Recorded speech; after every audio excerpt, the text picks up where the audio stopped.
அனைவருக்கும் வணக்கம்.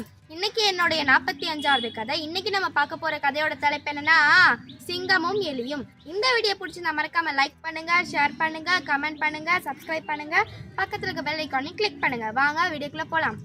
ஒரு ஊர்ல ஒரு பெரிய காட்டுக்குள்ள ஒரு பெரிய சிங்கம் வாழ்ந்து வந்துச்சான். அந்த சிங்கத்தை பார்த்தாலே அந்த காட்டுல இருக்க விலங்குகள்லாம் ரொம்ப பயப்படுமா. ஒரு நாள் அந்த சிங்கம் நல்லா தூங்கிட்டு இருந்துச்சா. அந்த சிங்கத்து மேல ஒரு எலி குதிச்சு குதிச்சு விளையாடிட்டு இருந்ததான். அதனால அந்த சிங்கம் தூக்கம் கெட்டு போய் அதை எலியை பார்த்து பயங்கரமா கத்துச்சான். உடனே அந்த எலி ரொம்ப பயந்து போய் என்னை மன்னிச்சிடு, இனிமே இந்த மாதிரி பண்ண மாட்டேன் அப்படின்னு கெஞ்சி கேட்டுச்சான். அதை பார்த்து இறக்கப்பட்டு அந்த சிங்கமும் சரி நான் உன்னை மன்னிச்சிடுறேன், இங்க இருந்து போ அப்படின்னு சொல்லிச்சான். அதுக்கு அந்த எலி சொல்லிச்சான், நான் போயிடுறேன், ஆனா உனக்கு ஏதாவது உதவி தேவைப்பட்டுச்சுன்னா என்னை கூப்பிடு, கண்டிப்பா நான் உனக்கு உதவி செய்வேன் அப்படின்னு சொல்லிச்சான். அதை கேட்டு அந்த சிங்கமும் உன்னுடைய உதவிலாம் எனக்கு தேவைப்படாது அப்படின்னு அலட்சியமா சொல்லிட்டு போயிடுச்சான். ஒரு நாள் அந்த சிங்கம் வேட்டையாடுறதுக்காக காட்டுக்குள்ள போயிட்டு இருந்ததா. அப்போ ஒரு வேடன் வச்சிருந்த வலையில மாட்டிக்கிச்சான். அதனால அதை தப்பிக்கவே முடியல. ரொம்ப வருத்தப்பட்டு பயங்கரமா கத்துச்சான்.